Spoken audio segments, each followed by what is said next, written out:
आंखों देखी बात कर रहा हूं, कोई सुनी सुनाई बात नहीं कर रहा हूं कि सुभाष झामर बेचारा घूम रहा इधर से उधर, रास्ता ना भेजे। आज बहुत लोगों के पेट में दर्द हो रहा है। मैं यहाँ खड़ा हूं, कल खाली नारे गांव में एक प्रोग्राम किया तो लोगों के पेट में ममोड़े शुरू हो गई। सुन लो रे एहसान परामर्श हो, सुन लो जरा। अब तुम्हारा बाप निकल गया है मैदान में, देखेंगे इंशाअल्लाह, छोड़ेंगे नहीं। जब तुम्हारा शुरू करा था तो 4 लोग खड़े थे, जब तुम्हारा काम शुरू किया था तो सिर्फ 4 लोग खड़े थे, और आज इस बैनर पे खड़ा हूं तो 400 लोग खड़े और मेरे असों का मजाक उड़ा रहे। अरे पिल्लो, जुम्मा जुम्मा 8 दिन हुआ तुम्हारे को आके, पिल्लो जुम्मा जुम्मा 8 दिन हुआ। नबी करीम सल्लल्लाहु अलैहि वसल्लम की शान में गुस्ताखी करने पर आंसू का मजाक उड़ाते हो तो टटोलो अपने ईमान को। तुम्हारी गैरत कहां मर गई, कहां खप गए तुम, कहां सो गए तुम। तुम्हारे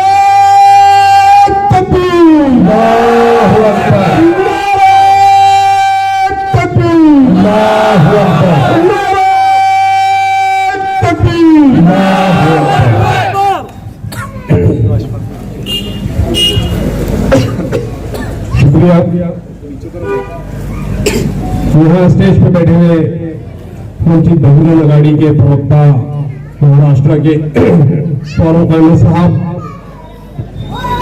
कभी आपने जिनकी धुआंधार तकरीर सुनी सिद्धार्थ नकवी साहब,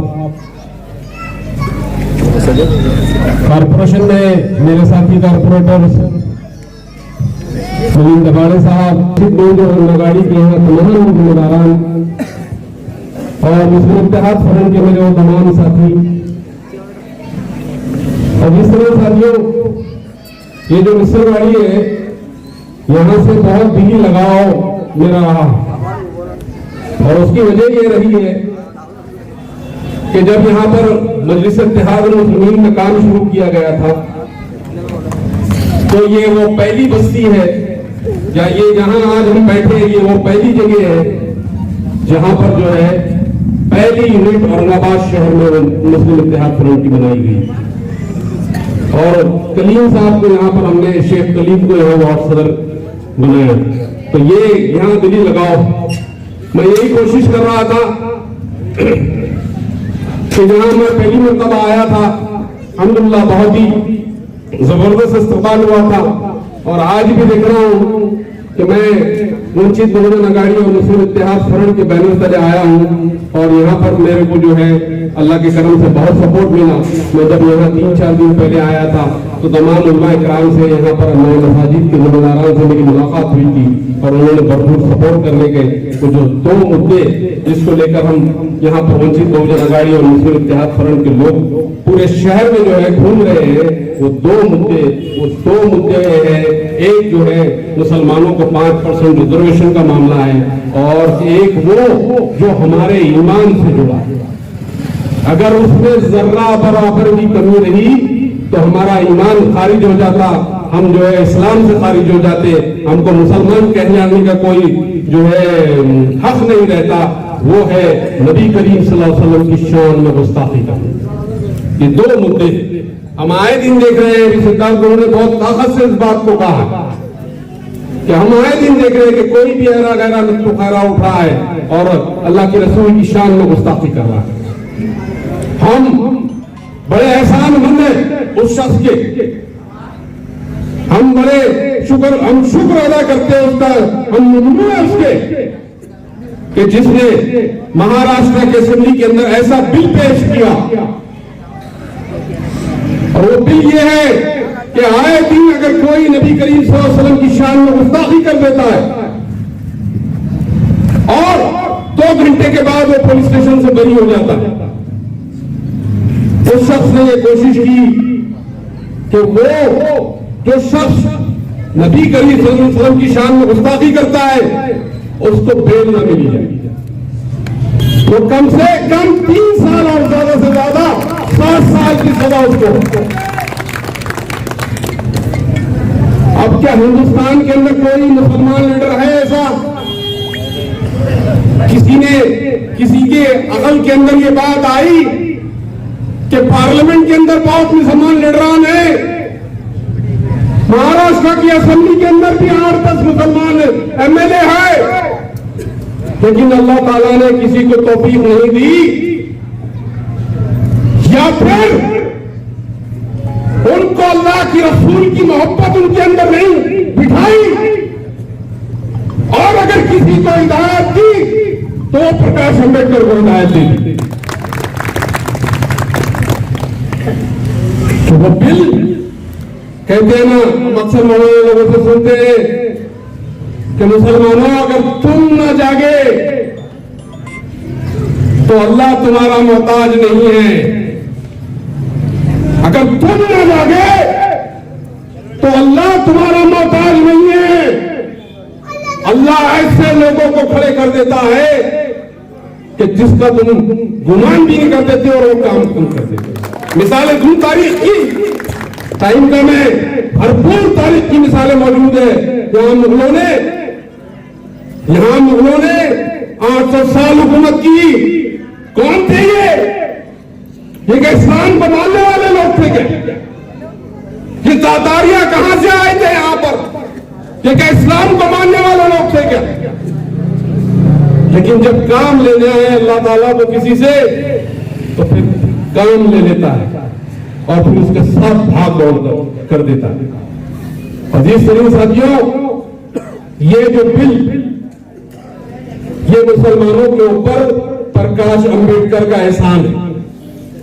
मैं बड़ा एहसान नहीं मानूंगा यहां पर जो है खासदार की सीट छूट के आ गई है अगर, तो मैं बड़ा एहसान नहीं मानूंगा।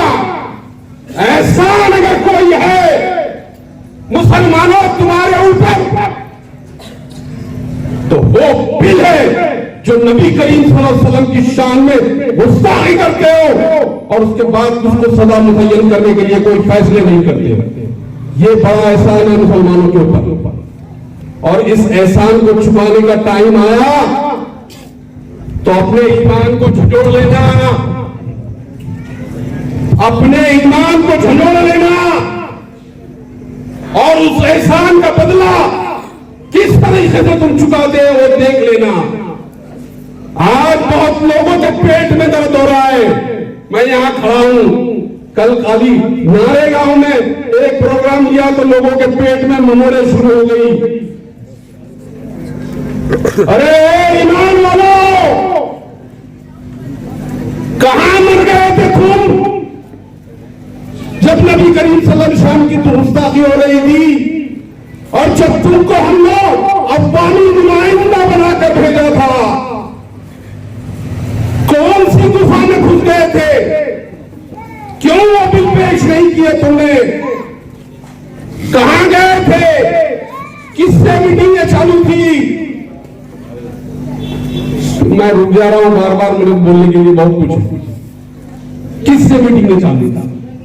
किससे सौदेबाजियां चालू था? किसको धोखा देने की प्लानिंग चालू थी? किसको धोखा दे रहे थे? अपने जमीर को। अजीज तरीन साथियों, मुसलमानों, ये बड़ा झुंझोड़ने का वक्त है। मुझसे कह रहे हैं बहुत सारे लोग, बहुत बड़ी बातें कर रहे हैं कि पिछले मीटिंग में मैं कुछ जज्बाती हो गया था, आज नहीं हो। वो मेरे आंसुओं का भी मजाक उड़ा रहे थे। 21 साल की उम्र से, मैं मेरे खुद की तारीफ करने का आदमी नहीं हूं, लेकिन 21 साल की उम्र से मिली खिदमत में लगा। 21 साल की उम्र,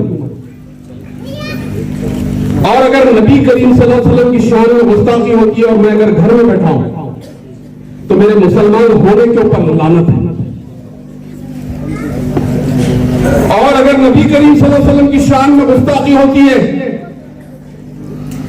और अगर तुम्हारी आंख से आंसू नहीं टपकता है तो लानत है तुम्हारे मुसलमानों। और मेरे आंसुओं का मजाक उड़ा रहे हो। अरे पिल्लो, जुम्मा जुम्मा 8 दिन हुआ तुम्हारे को आके, पिल्लो जुम्मा जुम्मा 8 दिन हुआ। ये 25 साल से ये जो है आपके सामने मिली खिदमत है। और सुन लो,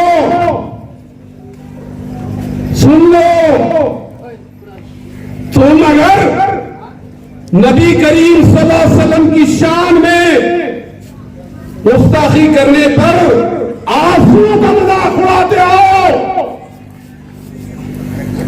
तो टटोलो अपने ईमान को। तुम्हारी गैरत कहां मर गई, कहां खप गए तुम, कहां सो गए तुम। कि एक गैर मुस्लिम शख्स आता है और वो बाजी मार के लेके चले जाता है। मैं आप लोगों से गुजारिश करने वाला हूं मिसरवाड़ी के मुसलमानों, क्या आने वाला वक्त, मैं अभी कोई इलेक्शन पे बात नहीं करूंगा आपसे, लेकिन आने वाला वक्त जब आ जाएगा तो वंचित बहुजन अघाड़ी मुस्लिम इत्तेहाद फौरन आप लोगों के साथ में खड़े रहेंगे। आप ये बात याद रख लीजिए कि अभी सिद्धार्थ बहु ने कहा कि एनआरसी का कानून लग रहा था मुसलमानों को, एक एक चीज जो है एक एक कागज जमा करके देने की बात कर रही थी। कोई कागज जमा नहीं करेंगे हम, कोई कागज नहीं जमा करेंगे। सिद्धार्थ बहु भरोसा है तुम पे हमको। अगर कोई जुल्म हम पे होता है तो ये कौम हमारे साथ खड़े रहेंगे इंशाअल्लाह, भरोसा है हमको। तो ये कौम हमारे साथ खड़े रहेंगी जिसने हमारे नबी की शान में गुस्ताखी करने पे बिल मंजूर करने की कोशिश की है, वो कौम हमको अकेला नहीं छोड़ेगी, ये भरोसा है।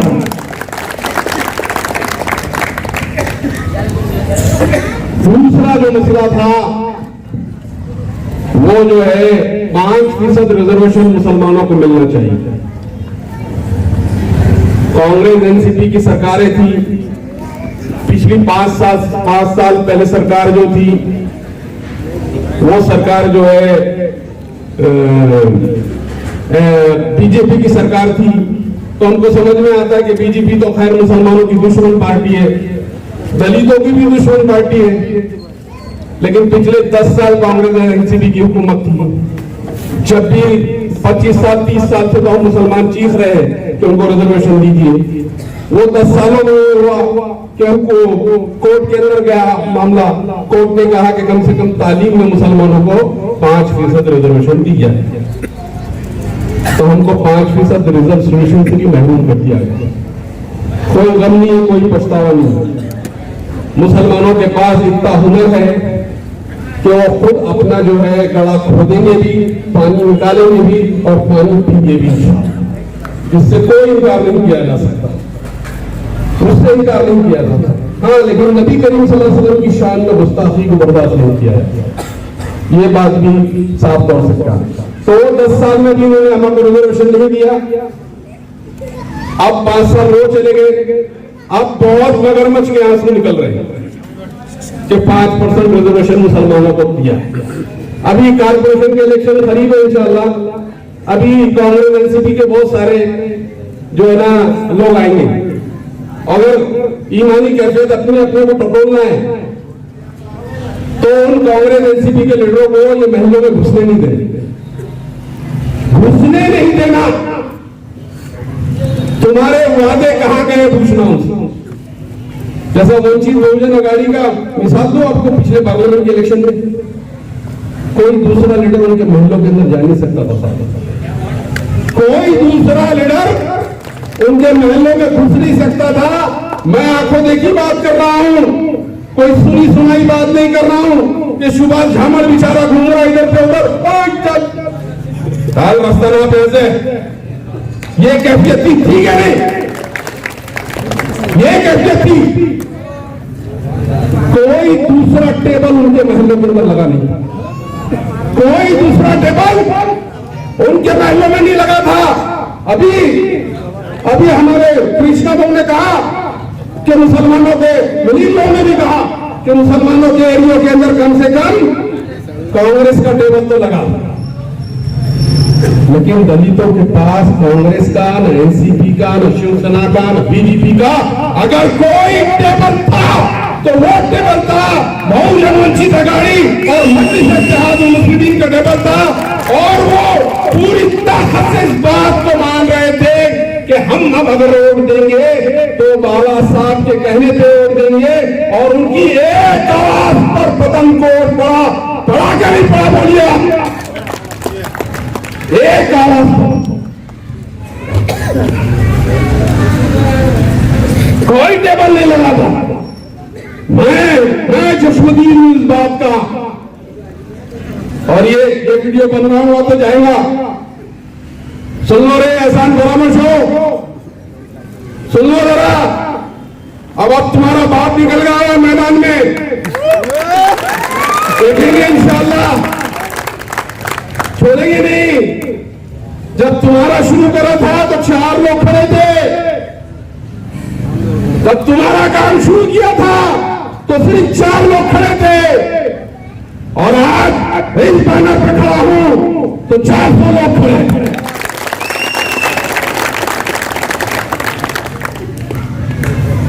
मैं यही कह रहा था, क्या कह रहा था भूल गया बात में। रिजर्वेशन का जो मामला है तो कांग्रेस एनसीपी के लोग आपके पास आएंगे तो बहुत दवाई देंगे, अरे मेरी धारा में आ जाओ, हम आ जाओ। मेरे साथ भी कर रहे थे, अभी मैं आया नहीं उनके झांसे में। और अभी बहुत मगरमच्छ के आंसू निकाल रहे हैं। परसों एक आंदोलन लेगा, एनसीपी के कुछ निगरान जो है डिवीजन कमिश्नर ऑफिस गए, बोले वो नबी करीम सल्लल्लाहु अलैहि वसल्लम की शान में गुस्ताखी जो करे उसको जो है हम उसका खेत करते हैं। तुम्हारी हुकूमत है, तुम महसूस करो। अरे तुम्हारी हुकूमत है, बिल मंजूर करो जो बिल डाले हुए, नाटक मत करो। घुसन नहीं देंगे, नाटक करेंगे तो कोई मामले में घुसन नहीं देंगे इंशाअल्लाह। तो यही बात थी क्या, रिजर्वेशन का बिल भी इन्होंने ऐसी तगार किए। अब जो है मगरमच्छ के आंसू लेने को आएंगे। कांग्रेस के एनसीपी के लीडरान को यहां पर घुसन नहीं देंगे। एक बात से हम बताएंगे, ये जो हल्का मिसरवाड़ी हमारा है यहाँ पर, ये मौके में मैं समझता हूँ, तो मुझे टोक देना, मैं समझता हूँ कि 50% यहाँ पर हमारे दलित भाइयों की आबादी है, 50% मुसलमान भाइयों की आबादी है। आप ये तरतीब को आप जहन में बिठा लीजिए कि ये तरतीब कैसी है। आप यहाँ कारपोरेशन के जो इलेक्शन होने वाले, मैं कारपोरेशन के इलेक्शन के प्रचार को नहीं आया, सिर्फ यहाँ मौका मिला तो आप लोगों के बीच में बता दे रहा हूँ कि ये जो हल्का है, ये हल्के में तरतीब से आपको इलेक्शन लड़ना है और तरतीब से हिकमत अमली से आपको अपनी उम्मीदवारी जिता के लेके आने की। तो ये 50-50% हल्का है। एक प्रभाग में 3 वार्ड आने वाले, आप लोगों को 3 वोट देना है और 3 वोट देने के बाद वो 3 सीटों को एक साथ चुना के लाना है। और आपको यह भी ध्यान में रखना है कि जब 50% दलित आबादी यहाँ मौजूद है, 50% मुसलमान आबादी यहाँ मौजूद है, तो आपको किस तरीके से आउट करना है। बाकी की हिकमत नहीं, हम ग्रुप बना के बैठेंगे इंशाल्लाह और बात करेंगे। बहुत ज्यादा टाइम हो गया, पहले जो है पुलिस वाले बहुत ये मीटिंग नहीं लेने को सता रहे थे हमारे को, तो सलीम पटेल को बेचारे को तो लॉ लेटर भी मिल गया, 149 का लॉ लेटर भी मिल गया। तो मैं इसलिए ज्यादा वक्त नहीं लूंगा, लेकिन मैं फिर मुसलमानों से खासतौर से ये कहता हूँ कि एक अच्छा गठबंधन, एक अच्छा अलायंस जो मजलिस इत्तेहादुल मुस्लिमीन का और वंचित बहुजन आघाड़ी का हुआ था, वो क्यों टूटा वो फारूक साहब बताएंगे, या एमआईएम वाले आए तो उनसे पूछ लेना कि क्यों तोड़े तुमने। अब उन्होंने तोड़े क्या इन्होंने तोड़े मेरे को भी नहीं मालूम, मैं भी जब जिम्मेदार नहीं था एमआईएम के अंदर, लेकिन क्यों टूटा ये सवाल करने का हक आप लोगों का, ये सवाल करने का हक आप लोगों का। और सवाल करना नहीं भूलना चाहिए दोस्तों, सवाल करना नहीं भूलना, पूछना चाहिए। कितनी बड़ी हस्ती क्यों ना मौजूद हो, वक्त का खलीफा अगर क्यों ना यहाँ बैठा हो, आपको सवाल सवाल करना चाहिए। मौलाना लोग यहाँ पर बैठे हैं, वो मशहूर वाकया है उस खातून का जो हजरत उमर को जिसने जो है पूछ लिया था कि ये कपड़ा आपने कहां से लेके आए। आपको बैतुल माल में से तो एक ही कपड़ा मिला था। मौलाना लोग अगर गलत हुआ तो टोक देना मुझे। एक ही कपड़ा मिला था, ये दूसरा कहां से आया? और ये कपड़ा बना के तुम मस्जिद के मिंबर से तकरीर कैसा करते? वक्त का खलीफा हजरत उमर फारूक रज़ी अल्लाह ताला अन्हु, आप अंदाजा करो कि नबी करीम सल्लल्लाहु अलैहि वसल्लम जिसके ताल्लुक से कहते थे कि मेरे बाद अगर कोई नबी होता तो वो उमर होता, उस शख्स को एक खातून पकड़ लेती है और उनको पूछती है कि बैतुल माल में से एक टुकड़ा आपको मिला था और एक टुकड़े में आपका लिबास ढकता नहीं है, ये दूसरा टुकड़ा आपके पास कहां से आया? जब हजरत उमर ने उसका खुलासा किया, उस खातून को पूछा कि एक टुकड़ा बैतुल माल से मुझे मिला था, एक टुकड़ा मेरे बच्चे का था, वो दोनों मिला के मैंने अपने तन को ढाका है। जब कहीं जाके वो खातून अपने जगह पे थी और हजरत उमर का अल्फाज क्या थे? वक्त का खलीफा, आप अंदाजा करो उस जलाल का भी उनके अल्फाज थे कि मेरी उम्मत में ऐसे लोग हैं, ऐसी खातून मौजूद है जो कहीं भी मेरा गिरबान पकड़ सकती है और मुझे रोक सकती है कि बताओ तुमको ये मिला था, ये कहां से आए? अब अगर है तुम्हारे अंदर हिम्मत, कोई किसी के अंदर इतनी जुर्रत पैदा करने की हिम्मत है कि बता रहे भाई लंगा हुक्का आया था, क्या क्या बना लिया, कहां से लेके आया? आया था ना, भीख मंगा बन के जाएगा था भाई। गलत बोल रहा हो तो बोलो मेरे। ये सब कहां से ला लिया है? तो कोई हमारे में हिम्मत है, हम पूछेंगे, डंके की चोट पे पूछेंगे, हम छोड़ने वाले हैं। गलत को गलत और सही को सही को बोलेंगे, कहीं भी सूली पे लेके जाके लटका दो, कोई फिक्र की बात नहीं। अजीज सभी साथियों, यही चंद अल्फाज थे जो आप लोगों के गोशगुजार करने के थे। एक वो जो बिल,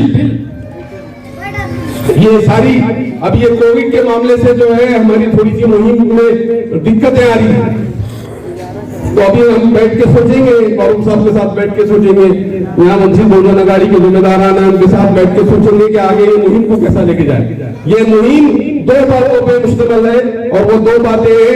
एक, नबी करीम सल्लल्लाहु अलैहि वसल्लम की शान में जो गुस्ताखी हुई, उसमें प्रकाश अम्बेडकर साहब ने जो बिल पेश करा, वो बिल को मंजूरी के लिए डिवीजन कमिश्नर ऑफिस के ऊपर हम एक बहुत बड़ा धरना रखना चाह रहे हैं। हक देने वाला इस दुनिया में अगर कोई दीन है तो दीन इस्लाम है, और वही दीन इस्लाम की बदौलत इस मुल्क के अंदर। सभी दोस्तों को अस्सलाम वालेकुम, जय भीम।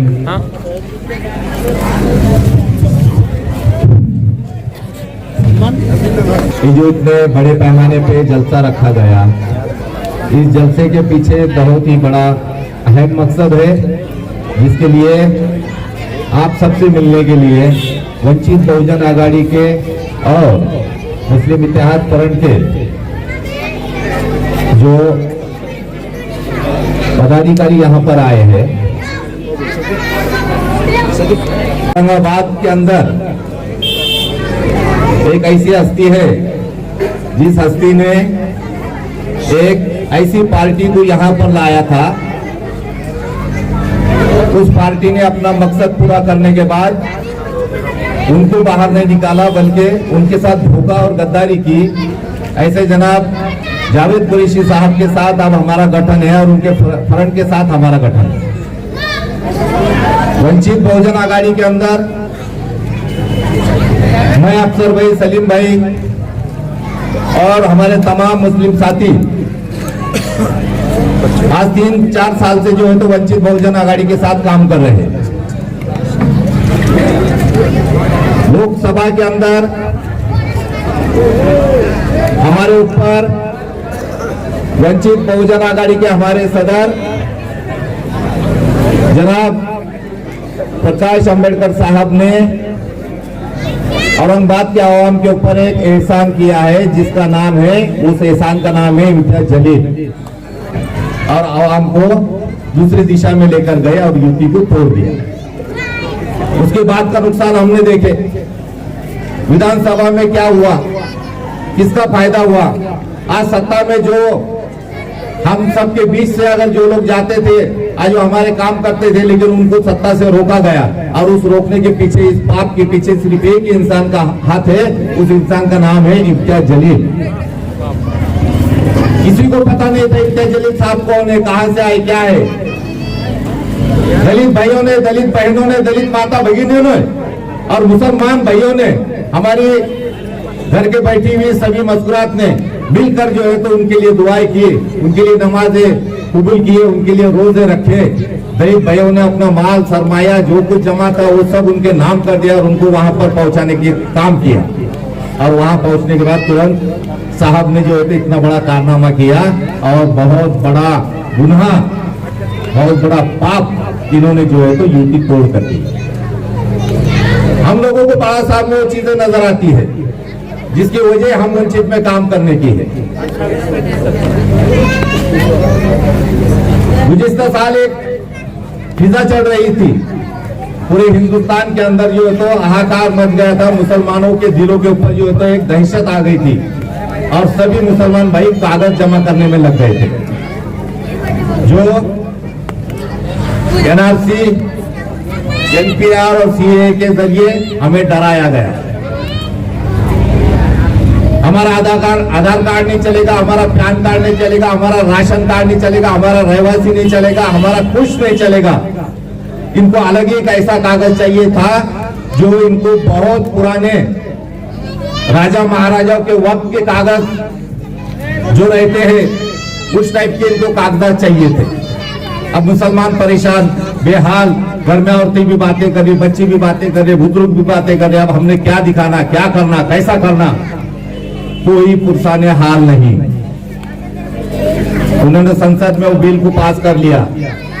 राज्यसभा में जब उसको पास करने का वक्त आया तो मुसलमानों को एक उम्मीद की आशा नजर आई कि वहां पर राष्ट्रवादी और कांग्रेस की मेजोरिटी है, वहां पर शायद ये बिल पास ना हो। लेकिन जिस वक्त बिल की तारीख तय हुई पास करने का, वो तारीख तय किया, वो कायदा अमल में लाने की तारीख तय हुई, उस वक्त राष्ट्रवादी और कांग्रेस के, बाकी समाज के छोड़ो, हमारे मुसलमान जो वहां पर खासदार थे उन्होंने भी वहां से वॉकआउट कर लिया और फिर मुसलमानों को जो है तो उस बदहाली में छोड़ दिया गया। ऐसे हालात में मुसलमानों ने पूरे हिंदुस्तान के अंदर माँ बहने बच्चों के साथ, मासूम बच्चों के साथ रोडों के ऊपर अपना एक पाल मारकर शाहीन बाग तैयार किए। उस शाहीन बाग के अंदर कोई मुसलमान नेता कांग्रेस राष्ट्रवादी का नहीं फड़का, वहां पर कोई मुसलमान का बड़ा लीडर अपने आप को कहने वाला नहीं गया। 5% आरक्षण जो राष्ट्रवादी कांग्रेस ने हमारे लिए देने के लिए कहा था, उनका पिछले इलेक्शन में उनका एजेंडा था, वो भूल गए। अभी उन्होंने मिलकर जो है चोला पहना शिवसेना के साथ जो है तीसरी आघाड़ी तैयार की, अभी भी उनको याद नहीं वो 5% आरक्षण देने के लिए। फिर बड़ी बरसात में मुसलमानों के लिए कौन खड़ा रहा, वहां पर भी बाला साहब खुद खड़ा रहे और हमारे लिए पहला मुंबई के अंदर पहला आंदोलन खड़ा किया मुस्लिम आरक्षण के लिए। फिर बाला साहब को देख के कुछ नारेगांव के इसमें सुना मैंने शाहरुख खान का नाम, बाला साहब को देख के बाला साहब का कॉपी करने के लिए शाहरुख खान बंबई के लिए चला। लेकिन आप बताओ, दिलीप कुमार की एक्टिंग शाहरुख खान कर सकता है क्या? बाला साहब दिलीप कुमार से भी बड़े राजनेता है, राजकीय उनका जो तो उतना सफर है और राजकीय हीरो है वो। शाहरुख खान ने कितने एक्टिंग किया तो दिलीप कुमार नहीं बन सकता। रास्तों पे लोलने से, मटकियों में बैठने से सहानुभूति नहीं मिलेगी साहब। तुमने जो आवाम के साथ किया, आवाम तुमसे बदला जरूर लेंगे। तुमने जो बाला साहब ने एहसान किया था, जो दलित घटक ने, जो वंचित घटक ने जो एहसान तुम्हारे साथ किया था, तुमने उनके पीठ में खंजर खुपसा है और तुमने एहसान का बदला बेएहसानी से दिया है। मुसलमान कभी बेएहसान नहीं हो सकता। मैं बोल देता हूं सिद्धार्थ भाऊ, जरी इम्तियाज जलील सारखा एखादा व्यक्ती किंवा मजलिस सारखी एखादी पार्टीनं जर बेउपकारीपणा केला असेल तरी औरंगाबाद जिल्ह्याचा प्रत्येक मुसलमान आणि महाराष्ट्रातला प्रत्येक मुसलमान बाळासाहेबांसोबत आजही आहे, उद्या आहे आणि नेहमी राहणार. मौलाना अब्दुल कलाम आजाद इस मंच पे हमारे नेता जनाब फारूक अहमद साहब, सिद्धार्थ जी मोबरे, हमारे दोस्त जावेद जी कुरैशी साहब, हमारे दोस्त मिलिंद जी दाभाडे साहब, हमारे दोस्त सलीम पटेल साहब, हमारे दोस्त सतीश जी गायकवाड़ साहब, जलीस अहमद साहब, हमारे महिला अध्यक्ष लता जी बामने, हमारे दोस्त अफसर भाई आप सबके जाने माने, हमारे दोस्त भगवान जी खिल्लारे, सतीश जी शिंदे और यहाँ के आप सबकी वजह से इस जो सभा जारी है, आप सब मेरे भाई और तमाम दोस्त लोग, मेरे पहले जो वक्ता ने बताया है कि इस किसरवाड़ी के जो हालात आए, उस हालात को मद्देनजर रखते हुए आज सलीम पटेल जैसा उम्दा वंचित बहुजन आघाड़ी में आप सबके मसले मसाले लेके पुलिस के पास, महानगर के पालिका के पास, जिला परिषद में, तहसील में इस एरिया के जो मसले हैं, मसाले थे, उसके बारे में हर रोज जो जिक्र करते हैं। आपको मालूम होगा कि इस बस्ती को इतनी बुरी तरीके से औरंगाबाद शहर में बताया जाता था। हमारे दोस्त मरहूम सुरेश जी इंगले साहब, इन्होंने यहाँ पे एक उम्मीदवार दिया था, वो उम्मीदवार को आप सबने चुन के दिया था। उसके वजह से इस बस्ती में थोड़े बहुत काम हुए हैं। हमने देखा है कि इस बस्ती में से हर जगह पे, उस कलेक्टर ऑफिस में हो, तहसील में हो, महानगर पालिका में हो, लड़ने के लिए सब महिलाएं, आप सब लोग वहां पे आके लड़ते थे। वो सामने आ गया था उनका एमआईएम, और एमआईएम को देखकर सब लोगों से वोट ले लिया। जावेद भाई जब बहुत बड़ी गलती करे आपने,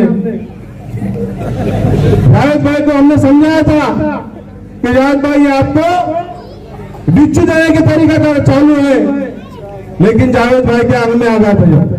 लेकिन जब बाबा साहब का जावेद भाई ने देख लिया कि बाबा साहब के पास एक सोटा है, सोटा ऐसा सिर्फ सोटा बताया तो सब राइट हो गए। असदुद्दीन ओवैसी साहब ने जावेद भाई के सामने बाबा साहब अम्बेडकर को बड़ा भाई बोला, लेकिन बाद में क्या किया आप सबको मालूम है। आप सब लोग वो बटन कहाँ है, यमन और वंचित का बटन कहाँ है, आप ढूंढ रहे थे। लेकिन अब ये बंधु ने बताया था कि सब मुसलमान भाई दलित भाई को वोट देने के लिए तरस रहे थे। हमने 25 साल में इस औरंगाबाद शहर में अब तक ऐसा हुआ नहीं और होगा भी नहीं, आगे भी होगा नहीं। क्यों? कि इन्होंने धोखा दिया है, इन्होंने अवाम को धोखा दिया है। कांग्रेस जैसी धोखेबाज निकले, राष्ट्रवादी जैसी धोखेबाज निकले, उसी तरीके से अवाम भी धोखेबाज निकले हैं। आप ये दिमाग में बैठा लो।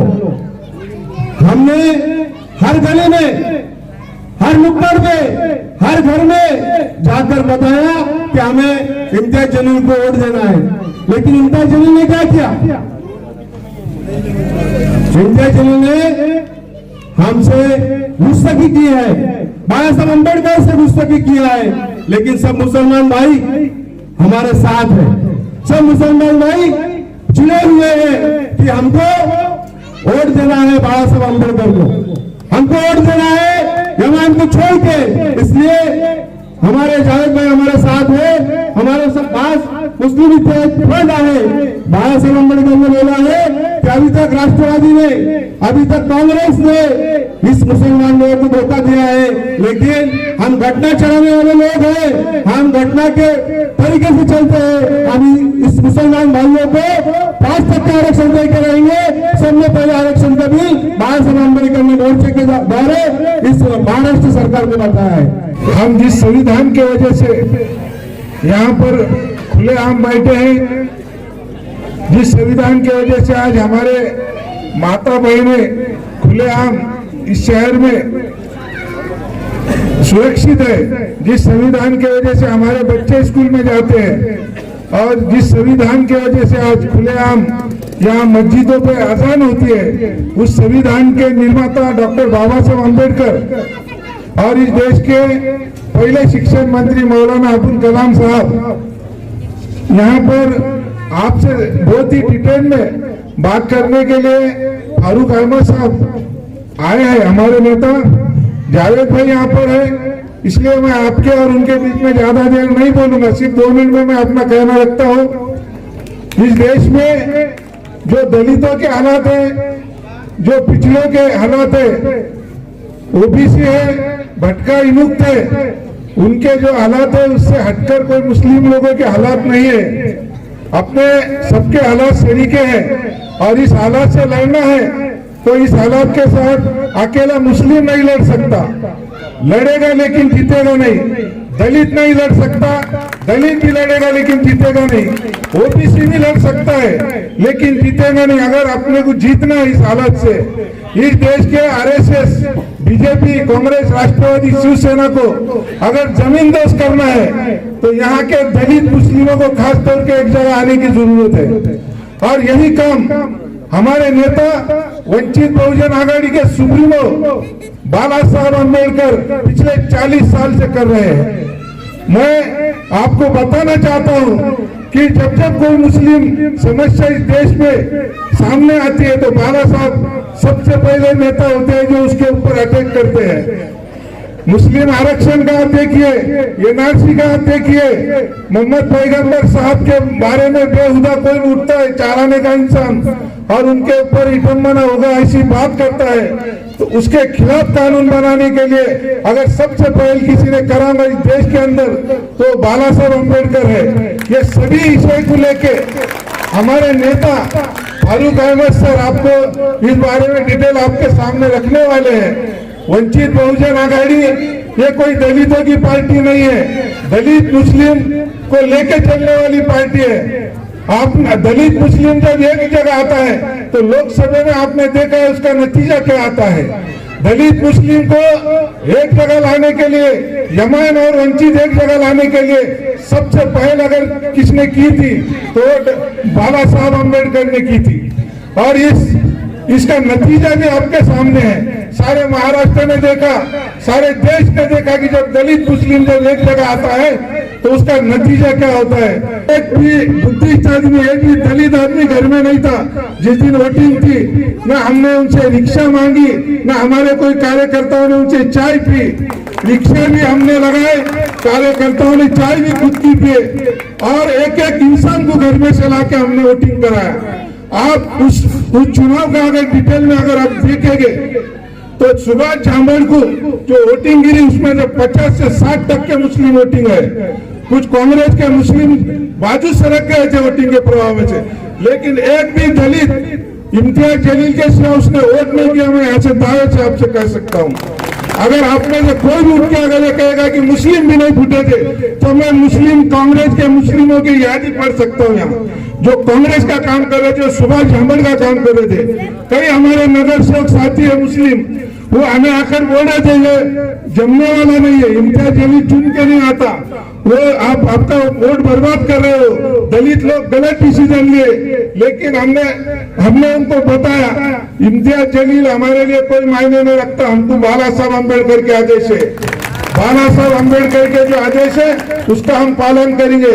बाला साहब अम्बेडकर ने हम सब कार्यकर्ताओं की बैठक लिए और हमको बोले अगर एक भी वोट इधर उधर हुआ तो याद रखो, बाला साहब ने हम सब कार्यकर्ताओं को तंबी दिए थे, इम्तियाज जलील हर हाल में किसी भी हाल में चुन के आना चाहिए।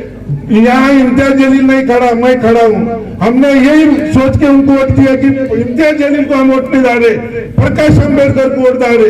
हमारे 80 90 साल के बुढ़िया होते, हमारे बुजुर्ग लोग लाइन में खड़े रह गए, 2 3 घंटे लाइन लगाकर हमने वोट किए।